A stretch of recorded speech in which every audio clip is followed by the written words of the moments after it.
Good morning, everyone. I am John Norris. I'm Chief Economist and Chief Investment Officer here at Oakworth Capital Bank. For all of you that are joining us through social media link or from LinkedIn repost or what have you, however you got here, Oakworth Capital Bank is a full service financial services firm headquartered here in Birmingham, Alabama, with offices in Mobile, Nashville, as well as Charlotte, North Carolina. We have our core competencies, which include banking, including full service commercial and private banking, as well as treasury management. Our wealth management offer includes full service investment management, full fiduciary services, as well as balance sheet management. And finally, our advisory services includes full service financial planning, as well as retirement planning and estate planning. We love what we do. We love our clients. And as such, our core purpose is helping people succeed. We do that by helping to redefine what success looks like in terms of financial services. And we do that by making all of our clients' lives, financial lives, easier. Now, with that being said, I do have some housekeeping rules I've got to go through. First off, everyone's going to be muted and your video screens are going to be turned off, or at least your cameras are going to be turned off. The chat function will also be turned off, but the Q&A button will be available. So if you have any questions throughout the webinar, please, by all means, jot them down, and hopefully we will answer them with our comments during the presentation. But if not, we will do so there at the end. Now, as I mentioned, I'm John Norris. With me today will be David McGrath, who's the managing director in our Mobile office, as well as our chief equity strategist. David and I have known each other for longer than either of us would care to admit, going back to a previous employer and in a previous millennia. How about that, David? And then we also have with us Sam Clement, who's an associate managing director here in Birmingham, as well as portfolio manager. And truthfully, there's nothing that he can't do.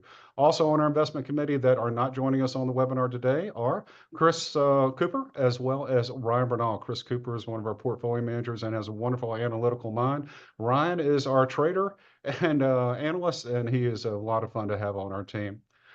So with that, I've got one more thing before we really kind of open it up for the webinar, and that is our caveat. No lawyer made me do it, but I'm smart enough to tell you that nothing that you hear here today should be construed as an offer to buy or sell financial services or products. Any actions that you make based on anything that you've heard here today, you do so of your own volition. All right. So with that being said, again, reminder, nothing that we say here should be considered an offer to buy or sell investment services or products of any type. And our opinions and judgments are prone to change at any given time and without warning. So with that, I think I've touched on everything. I will make a reminder and another brief plug for Oakworth there at the end. So with that, why don't we go ahead and get going with what we're going to cover here today? And that's going to be, we're going to talk about the domestic economy, as well as the markets, talk about what we're facing here throughout the remainder of the year. I believe the invitation said our crystal ball. Then we're going to talk about geopolitical events, as well as really just overall asset allocation. Hopefully how we can construct our clients' portfolios to maximize returns and minimize a downside. Now, that being said, I'm just going to start it off by saying, guys, last year about this time, we were looking into our crystal ball, and the path of least resistance, if you will, is really to forecast that the U.S. economy was going to slow down in 2024. I mean, after all, the yield curve was inverted, and historically that has always led to slower economic growth. Things like the Conference Board's leading economic indicators were pointing to a slowdown. Really, just about every measure was suggesting, hey, we're going to have a somewhat cooler in 2024 than it was in 2023. And I felt as though I was almost sanguine in going out and telling clients and prospects that we anticipate the economy to grow 1.5 to 2% in 2024. And I thought that was a pretty decent forecast, pretty much along the lines of reasonable. However, doing what I do for a living, what we do for a living, guys, running across a lot of people that were actually forecasting negative signs in front of first and second quarter GDP numbers. These are people who have been doing it a long time. Their tea leaves are saying that the economy was going to slow down. And as we know, the official data here in 2024 has said anything but a slowdown in the U.S. economy. I mean, what was that? A 3% GDP reading during the second quarter. Currently, the estimates out of the Atlanta Fed are that the U.S. economy grew 3.2% during the third quarter. This on top of positive growth during the first quarter. So anything but a slowdown. So I guess we were a little bit more directionally accurate with what actually happened than a lot of folks. Even so, the strength was a little bit surprising to me and has been a little bit surprising to me. You know, why has this happened? Why have things been as good as they are, particularly when everyone has been waiting on the Federal Reserve to start cutting the overnight lending target? It seems like we've been waiting on that for 24 months. And David, Sam, I got to tell you, in my career, there have been a lot of meaningful economic releases.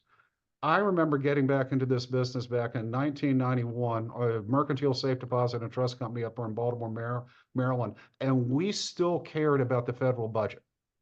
We actually looked at that we looked at the trade balance. We analyzed it to try to figure out what was going on, what was going to happen with interest rates. We cared about the Philadelphia Fed survey. We cared about a lot of things that frankly, we just really don't consider terribly much anymore. They're tertiary reports.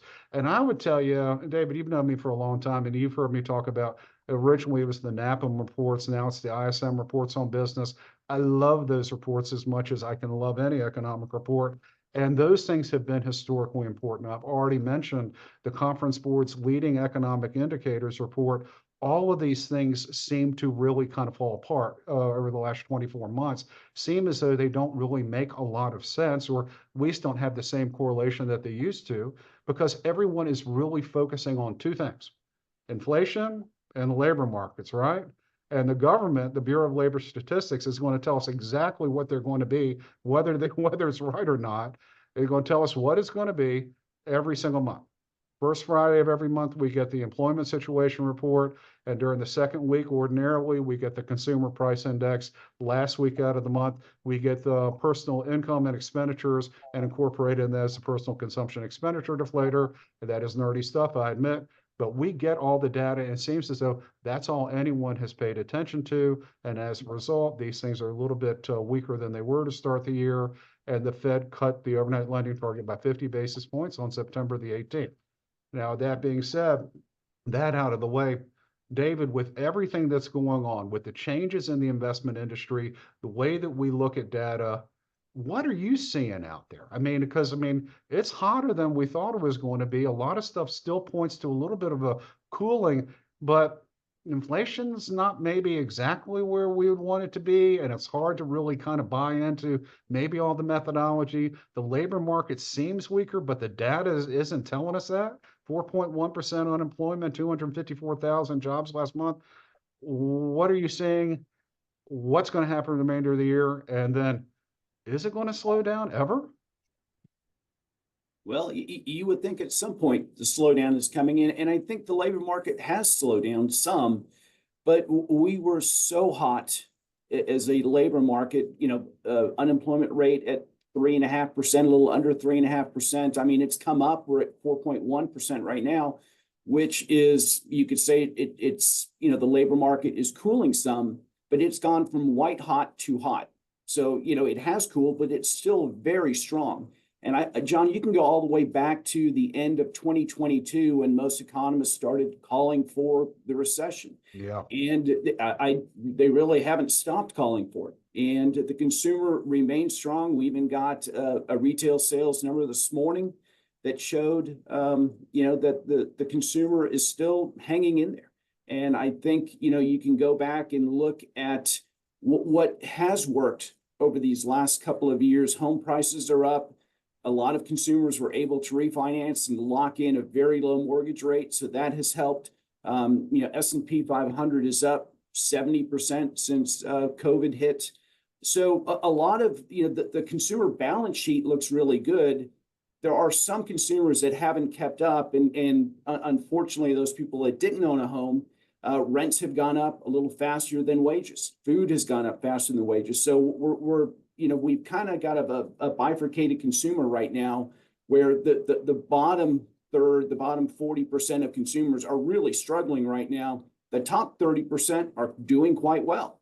and feel good and are still taking nice vacations. They're still buying goods. They're still going out to eat, going out to restaurants. So, the downfall of the consumer, I think, was greatly exaggerated. And, a lot of the numbers that you're looking at now, this is, knock on wood, hopefully will be the most bizarre business cycle of our career from the start of COVID to now. And we've seen some really bizarre economic data points starting to normalize a little bit, but it's until the consumer slows down, until that labor market really cools and we see maybe an unemployment rate over 5%, 5.5%, it's hard to bet that the consumer is going to slow down. I mean, Sam, I think David hit the nail on the head. I mean, reports of the demise of the labor markets have been greatly exaggerated, which is actually an allusion to a man by the name of Samuel Clemens, not Clement, also known as Mark Twain. So, not necessarily what do you think about that allusion, but what are you thinking about the labor markets? I mean, after all, I mean, they still seem to be kind of hot. The jobs that we're creating might not be exactly what we'd want, but is there any slowdown in terms of this massive labor machine? There is a little slowdown, but you mentioned the demise is greatly exaggerated. That and it goes hand in hand, but that's for the labor market and the consumer. I mean, we're waiting for the consumer to as a whole to slow down significantly. And you mentioned it, retail sales number we got this morning. Again, consumers are going out to spend, and in fact, we've had consumer savings data revised higher. Well, hey, they still have some more room to run. There's still some more gas in the tank. And that parallels really well with what we've seen in the labor market. And so the demise has definitely been probably a little over exaggerated. And that's been the biggest driver, as we all know, for what's allowed the economy, the markets to really just continue to chug along is we've seen people still go out and spend. We are a consumer driven economy. Still nearly 70% of our economic output is based on consumption. We are the biggest, strongest consumer economy. And that really hasn't slowed down at all. And I think that's where that prediction has been wrong, is that people have said, hey, it's two years now of this. Inflation is continuing to eat away. And David mentioned those haves and have-nots. And that continues to be the case. That's always going to be the case with inflation, is it's great for asset holders and terrible for those that don't own assets. And that divide is still continuing to happen. But even those lower-end consumers, there's been some wage growth there. They are stretching their budget. They are changing their consumption habits to continue to go out and spend money on what is important to them. And that's a key part of what's gone on. David said this economic cycle is probably the weirdest, and it's hard to disagree with that. We've had really going back to COVID, this collapse in economic activity, this massive boom in economic activity, this shift in consumption habits that happened basically on a dime, where typically that would be something that would happen over years, decades. I mean, a long time for a US consumers' consumption habits to change. And so all of that has made this a weird economic cycle. It's made it difficult to collect accurate data as well. And so that's where we are, is this just kind of weird economic cycle. They say the bull markets and economies don't die of old age. And, are we starting a new one, or is this a continuation of the old one? And that kind of remains to be seen. You brought up a very good point about the economic growth being a little bifurcated. There's going to be a little bit of a divergence from our run through, because you brought up a very good point that the bottom half, or let's say the bottom third, bottom 40% of the U.S. Households are probably flat on their back.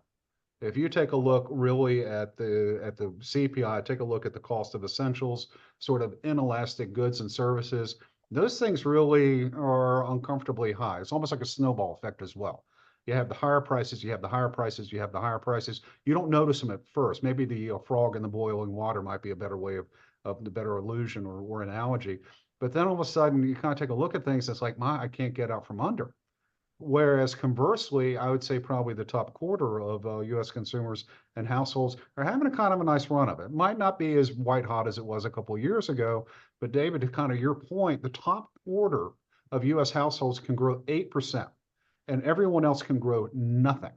And the way that we calculate the gross domestic product report, that means the economy is growing 2%.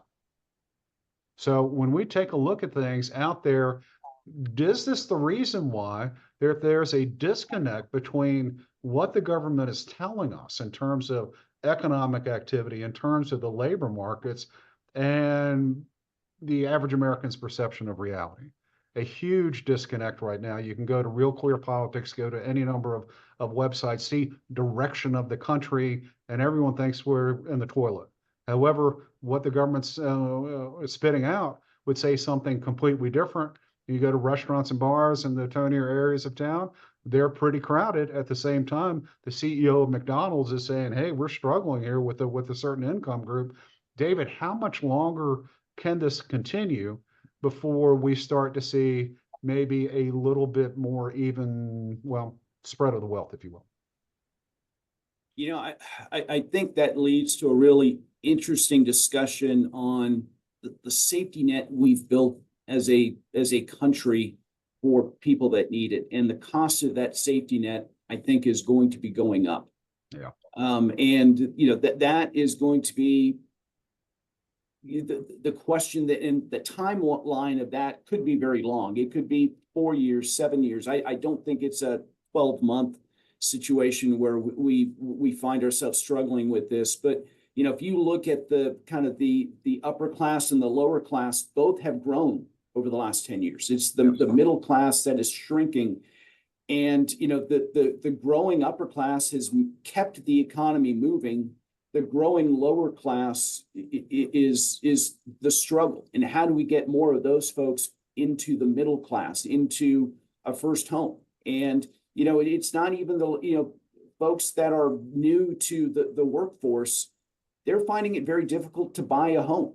You know, with a mortgage going from 3.5% to 6.5%, and the value of a first-time home going from $120,000 to $170,000 on the bigger mortgage, that's very difficult for those folks. And so that dream is kind of slipping away for a lot of people.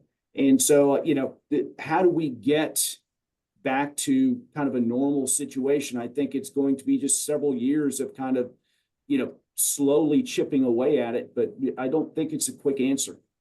All right, Sam, kind of, I'd love to hear what you think about that. Being in a different generation that Mr. McGrath and I are, tell me, what are people your age feeling about the economy?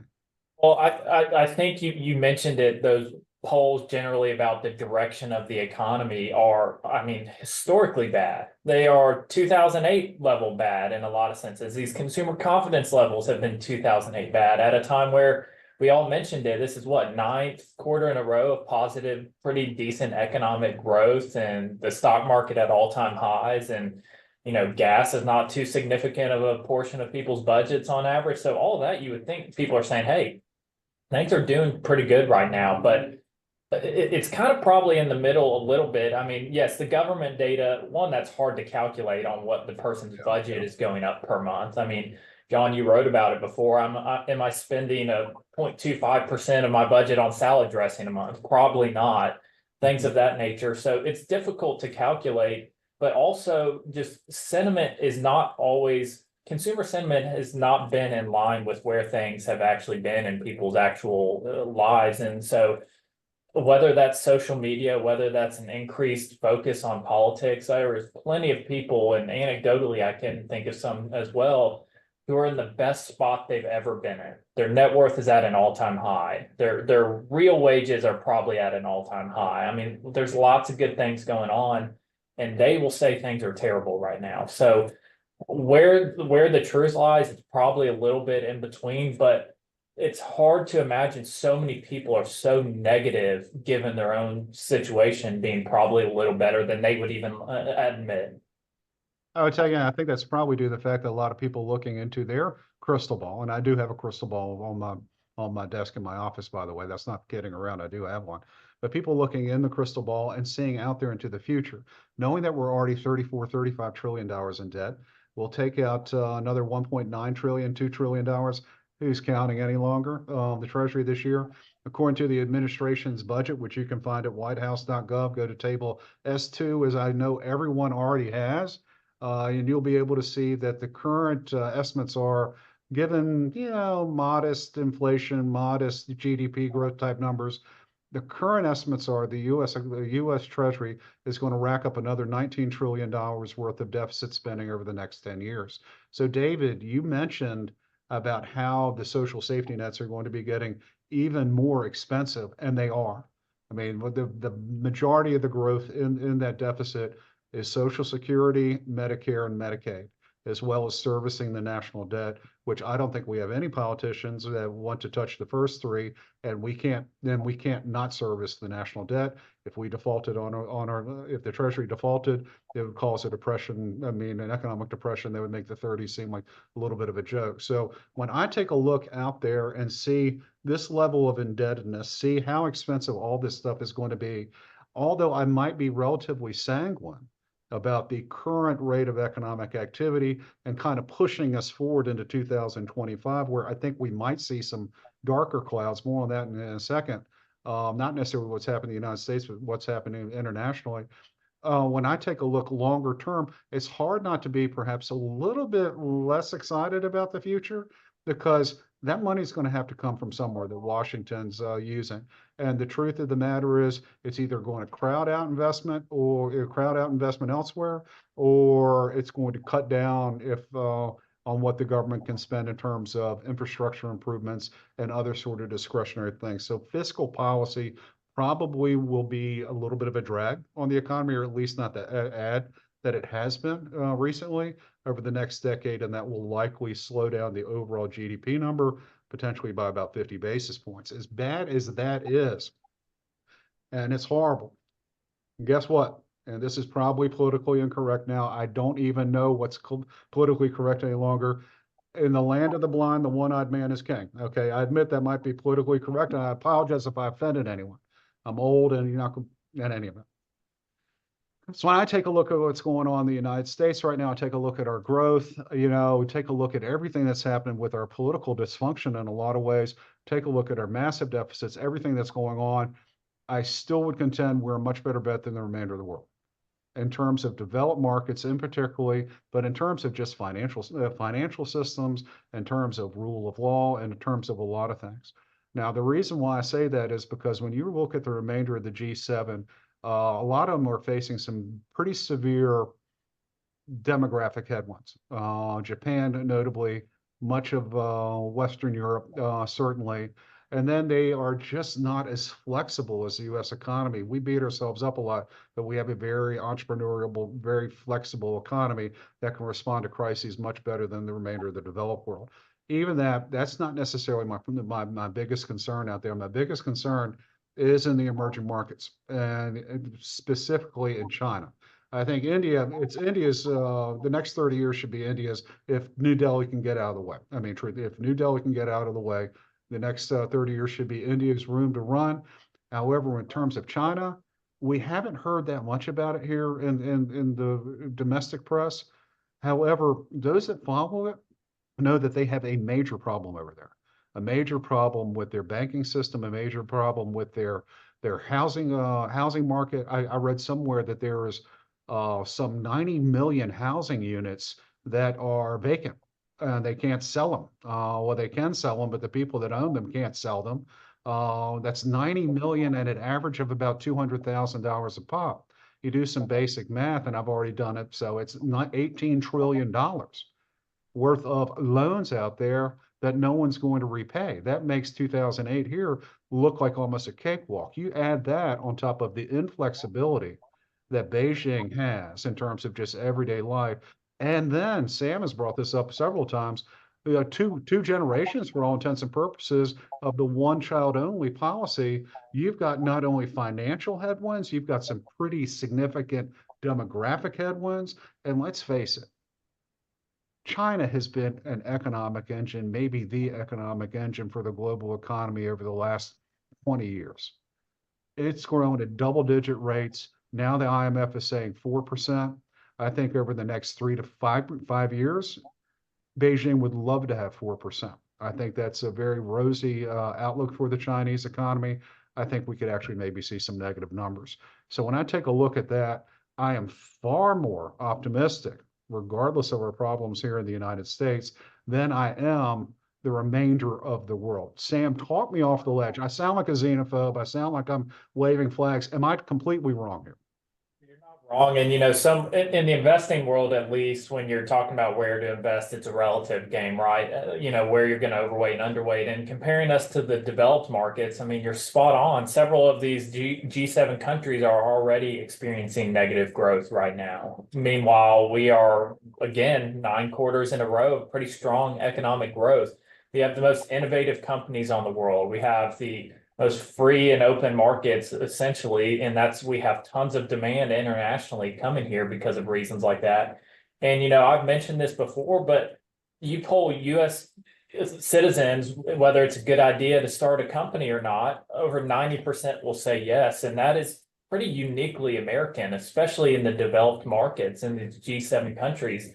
In Japan, it's often less than 10%. Lots of European countries, it's in the 10 to 20 to 30% range. So we are a uniquely entrepreneurial country that have some of the largest, if not the largest companies on earth that are the most innovative companies on earth that frankly, these other developed countries they can't compete with us currently, given that landscape. And then China, the one child policy is something that you can't go back and fix that. We've talked about Chinese stimulus policy recently and this kind of ready, fire, aim approach of just whatever we can do, spray it across the board, and let's try and pump the markets up right now. That doesn't fix the root issues that we already are experiencing and are going to continue to experience. And that's something that not just China, but any country that has these big population fluctuations, that's problematic for the economy. You need a growing economy. That's something the U.S. is focused on, and immigration is a big part of that. And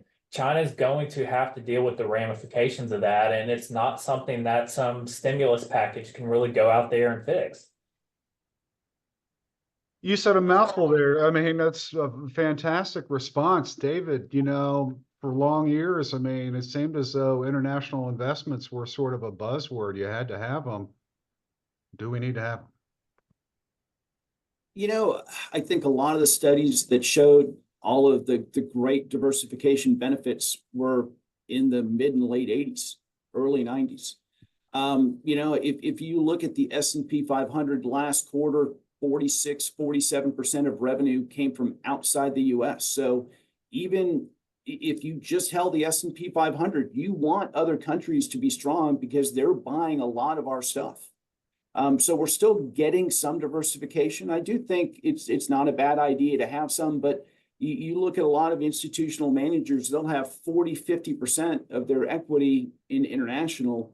And I just think that is a pretty heavy weight. So not quite sure you need that much. I do think it's a good idea to have some. But going back to what you said in the beginning of this little piece, that we're still the best house on the block. And I love the fact that we have regulations the way we do, the accounting standards that we do. Feel a whole lot more comfortable in those type of situations than I do maybe going outside the U.S. Well, in terms of going outside the U.S. and talking about just geopolitics, just in general, I believe that you know, when you take a look at what the future, I believe both political parties, but particularly the Republicans and Donald Trump, talking about slapping big fat tariffs on things. This has been relatively new. I mean, it's we went through what three decades of free trade. Now we're talking about tariffs, and particularly on China, but then also even on Mexico and others. How is this? How's this not inflationary? That's what I can't wrap my brain around. How is this not inflationary? And then, I mean, why does it sell? I mean, we kind of take a look at it. I guess I get it a little bit. Hey, we're going to protect industries, but historically, we've proven time and time again, I think, that when you protect inefficient businesses, it doesn't make life any better for both the economy and the consumer. So why is this so politically popular, and will it work? David. You know, I think it sounds better than your taxes going up. If we're going to raise money from, So? you know, I think that is one positive.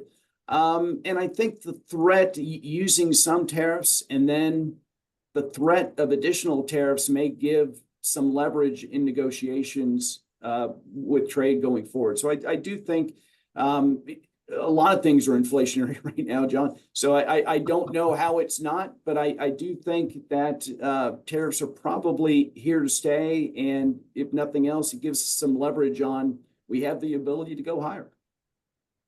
Sam, tell David he's wrong, but I don't think he is. He's not wrong. The key to have tariffs possibly work at all is what are you tariffing? If you're doing across the board, that's not going to be great. If you're, if you're tariffing industries you want to keep and you can be competitive on, that's one thing. But if you're going to do across the board tariffs, that's not going to work. And David brought up a good point. Is this kind of a negotiation starting point? I mean, we've seen tariffs enacted, right? But does this incentivize businesses to onshore more? I mean, we could talk for another 30 minutes on the benefits of onshoring, especially given the new geopolitics kind of events going on of late and that are going to continue to occur. So there's definitely benefits to incentivizing companies to bring things back to America. But the big question is they have to be things that we're competitive on and want to be competitive on. All right, that's a great answer. Now we've kind of covered geopolitics and domestic, well, not geopolitical events and just the world as a whole, as well as what's going on in the United States. And we haven't touched yet on the Federal Reserve, which is what everyone likes to talk about now. And then we'll touch on asset allocation. And we've got about 4 or 5 minutes before we kind of open it up for questions and answers. So if anyone listening has a question we haven't addressed yet, please by all means do so pretty quickly. When we take a look at the Fed funds futures market at the Chicago Mercantile, it's telling us that the Fed is on an easing cycle. We will likely get a 25 basis point rate cut at the November 7th meeting, and then another one 6 weeks later in December. This would take the upper range of the overnight lending target to 4.5%. And then in 2025, there's some estimates out there that we could end up taking the overnight rate down to 350, 375 in that range. That would obviously be a pretty big change, really, all things considered.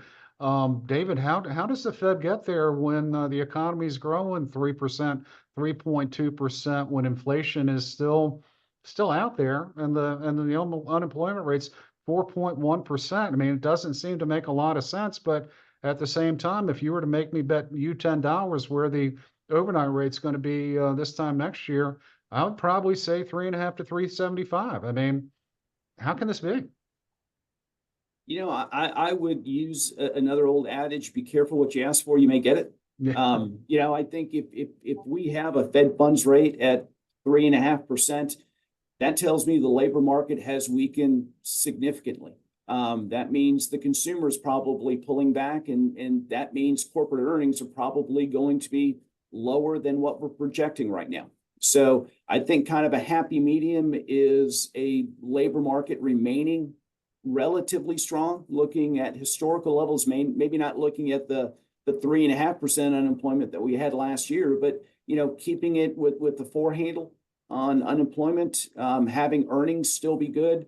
I think that may prevent inflation from coming down as quickly as the market would like, and I think that may prevent the Fed from being as aggressive in bringing down the Fed funds rate. So I wouldn't mind maybe a 425 at the end of next year for a Fed funds. That tells me the economy is still relatively strong. All right, might be a $10 bet on that. You say 425, I say 375. Sam will tell you it's going to be 4%. He wins. All right, we'll both give Sam $10. All right. Now, with that being said, Sam, I'm not going to follow up with you on that because we're running out of time. I do want to hit on asset allocation just a little bit again. Nothing is an offer to buy or sell investment securities, and anything you do at your own discretion. The biggest bets that we have made here at Oakworth Capital Bank over really the last couple of years have been to overweight equities relative to bonds, and then overweight international relative to, not international, overweight domestic relative to international, and both pretty decently compared to the benchmarks that we're using and the peer groups that we're using. And this has worked out very well for us and very well for our clients. What is out there in the crystal ball, Sam, to say that we need to change anything drastically what we're doing? The equities, the equities over fixed income and cash, that's going to be, we all know that's going to be the largest driver of returns is those kinds of bets. Even less about international versus domestic and then sectors and names. All that is less important than how much are you going to put into equities versus bonds and cash. And that's been the right call in an inflationary environment. It is the right call. I mean, people get scared of equities, I think, in an inflationary environment. But the great thing is, inflation can be great for companies. I mean, these are real earnings. They have real earnings growth during inflationary environments. Inflation is terrible for bonds, and supply is terrible for bonds. Extra supply is terrible for bonds. So there's a lot on the horizon that we've talked about. This $19 trillion in new debt over the next decade. Inflation is still not at 2%. I mean, you are having purchasing power eaten away at these nominal yields. And so all that to be said, we're still in an environment where equities are a better asset class than fixed income by and large. And so that's something we focused on. And like you said, it's been the right call. And the US versus international, again, goes back to don't need to say too much about it. Relatively speaking, the US is in a much better spot than almost anywhere else in the world. All right, David, Sam made a pretty convincing argument, or kind of backing up our collective argument on what to do. Now, within domestic, it's kind of hard to not like some other asset classes which have not performed quite as well over the last several years, knowing that technology, and more particularly some of the biggest technology companies, have really been behind a huge chunk of the market's rally.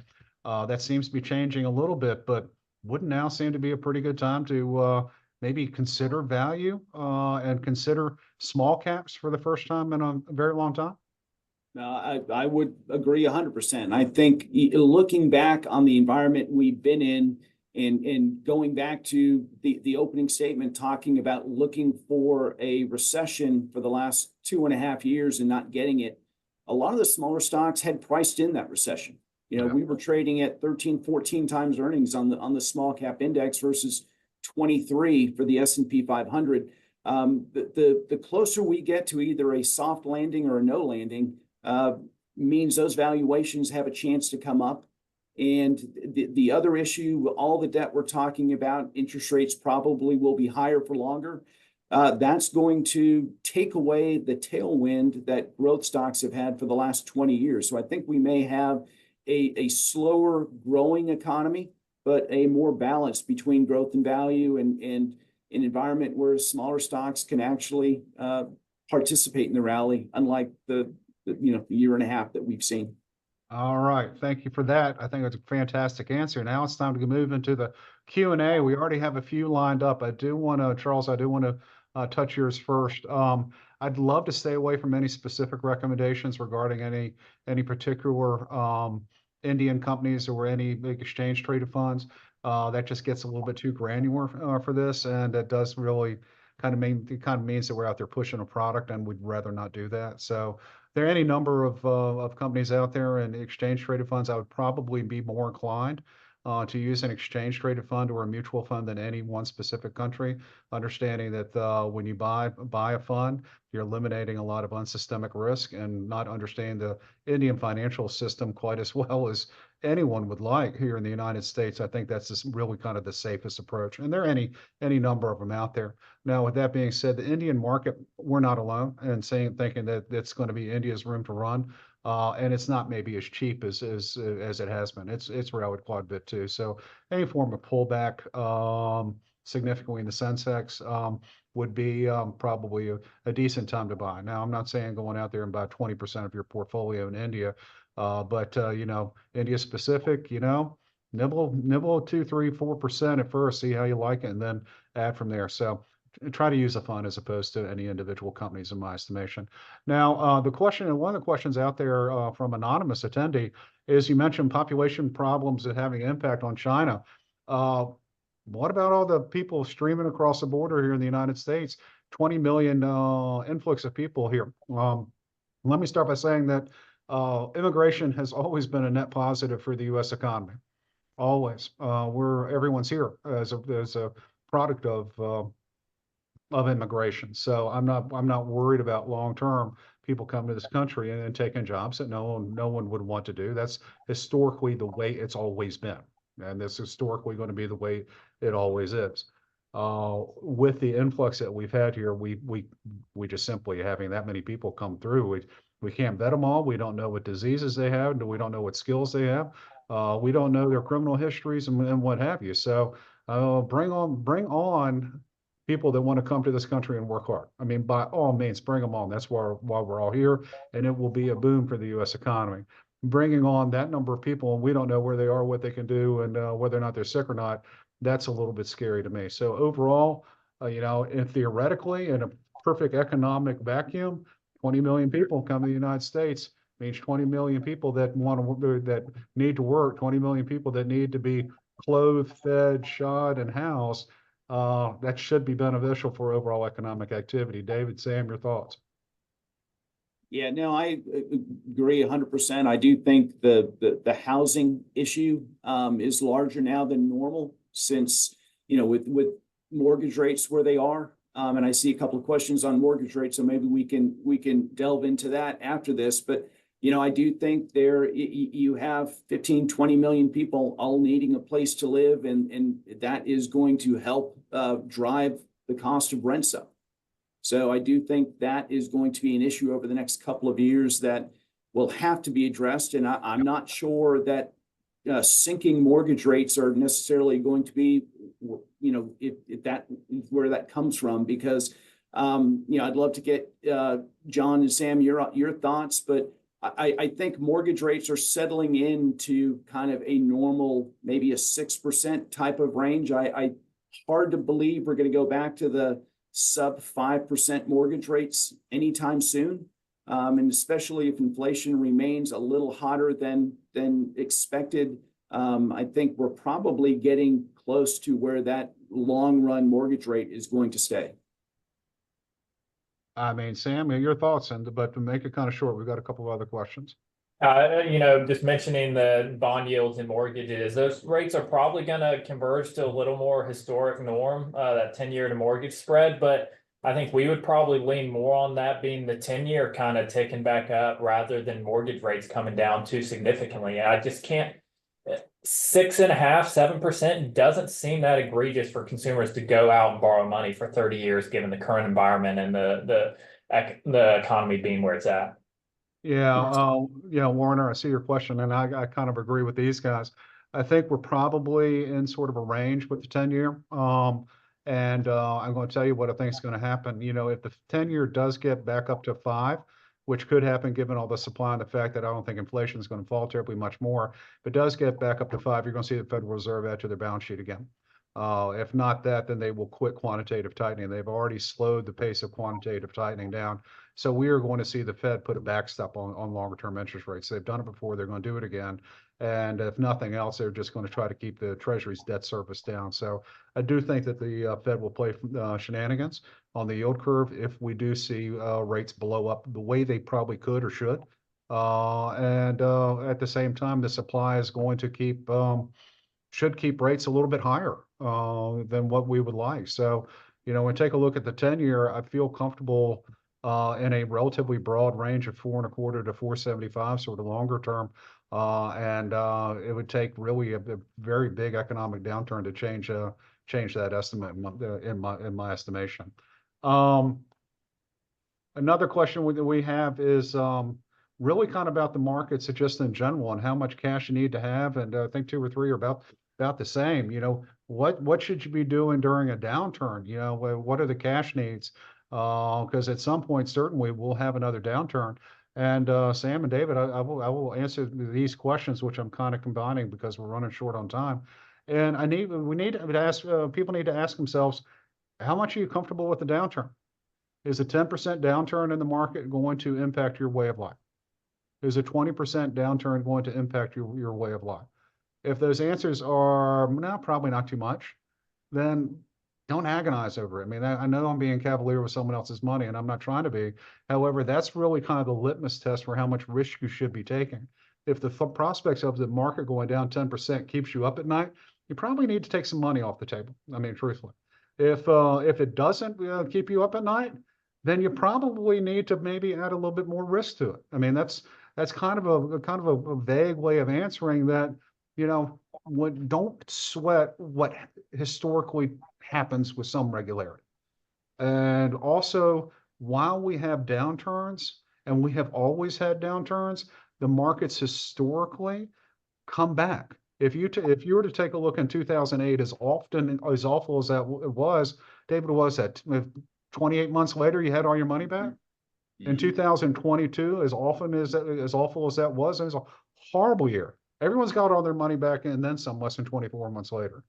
And you go back time and time again over history, and you see that happen.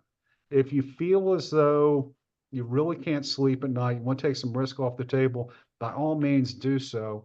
But don't let sort of a short-term disruption of the markets that's not going to impact your way of life dictate how you manage your money for the long term. David, Sam, am I wrong? Cash is really kind of I view it a little bit partially as a buffer. If you're in a point where you're having to spend down your portfolio, a little cash is nice to where you can ride out the swings of the market and also buying opportunities. So that's kind of the primary, I think, objective for cash. Yeah, David. Yeah, now I just want to touch, and there's one other question on here talking about what would Oakworth do to protect the downside if we do see some dark clouds on the horizon. I think that's a great question.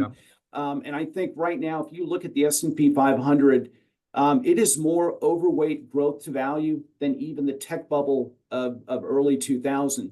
And so I think if you look at our asset allocation right now, we're about even between growth and value, which is a significant difference than the overall market. And I think if we do see a massive slowdown in the labor market and the consumers starting to pull back, we would definitely allocate to more of the things the consumers need versus what they want. And those are the defensive sectors of the market. Utilities, people are going to heat and cool their home. They're going to buy their medicine, and they're going to buy their consumer staples, toothbrushes, toothpaste, deodorant. Those basic necessities, those defensive sectors usually hold up very well in a down market. And at that point, we would go a little overweight on shorter term fixed income to try to protect the downside. Great answer, David. And I'll kind of finish it up with this before we go into sort of last thoughts. Also please remember that at Oakworth Capital Bank, our interests are perfectly aligned with our clients. I mean, it's just, I'm going to tell it the way it is. Business wise, the more money our clients make in terms of rates of return, the more money we make. The less money we make, or if assets value fall, the less money we make as a company. So we are going to do everything that we possibly can in order to maximize the rate of return that you get while minimizing or mitigating your downside risk. Our interests are perfectly go hand in glove with that. Now, if we feel as though there's going to be an permanent impairment of U.S. assets, by all means, we're not going to pay too much attention to the tax code. We are going to go ahead and protect as much of your money as is possible. So, short-term disruptions in the markets, a 5 to 10% sort of downturn. We don't want to go out and realize 28% capital gains tax consequences for clients, but because we're worried about a 5 to 10% sort of decline. So everything that David said is absolutely spot on. Focusing a little bit more on value, focusing on a little bit more inelastic economic sectors and companies would be our first way of minimizing downside risk. All right, Sam, I'm sorry I didn't get back to you on that, and questions keep coming in, but we have our marching orders to cut it off at 9:45, and it is 9:45. So you can see that nice screen there. Connect with us. If you've liked what you've heard today and you aren't familiar with Oakworth Capital Bank, or even if you are familiar with the bank but not necessarily familiar with our investment team or wealth management offer, please, by all means, go to oakworth.com, OAKWORTH.com. Play around in there, look at some of the bios, read a little bit about our history, but by all means, go to our thought leadership tab. It's towards the right-hand side of the page. Go down there and scroll around. You will find links to all kinds of exciting information, including links to the podcast that Sam and I co-host called Trading Perspectives, which comes out mostly every week. I think we try to get 50 out a year, as well as links to our newsletter/blog. It was a newsletter when I started writing it 20 years ago. Now it's a blog because that's the verbiage that we use. So I still call it a newsletter/blog. Common Sense, which is a little bit different than your standard weekly rag. from a lot of firms, try to touch on topical things and how they'll impact your daily life. And then finally, recently out, our brand new quarterly magazine and analysis report called Macro and Market. Really good stuff in there. Go on there. You can find all of this and more, including pieces from our financial services group that has some really good stuff out there. So please, by all means, go out there, play along with it. Like what you see, like what you read, like what you hear. Please feel free to give any of us a shout. Our bios and our contact information, again, are on the website. Of course, I'm not going to say this again. I've already hit on it once or twice, but there you have it. There's the caveat. I'm going to hold on for just a second, let people to read it before we say goodbye to them. All right, if you've gotten through that, gang, thank you all so much for participating, listening. Thank you for the questions. We appreciate it. We love doing what we do. We love doing what we do at Oakworth Capital Bank. That's part of the reason why our net promoter score for the company as a whole is in excess of 94, which is outrageous. And then also we have been named the best bank to work for. I know that's a bad way to end a sentence. We're bankers, not English professors, but we have been named best bank to work for 6 years in a row by the American Bankers Association. It just kind of shows you that we love it. We love our clients. We love doing what we do. So thank you all. And I hope that you make our next webinar, which will be at some point in 2025. David, Sam, say goodbye. Thank you, everyone. Y'all take care.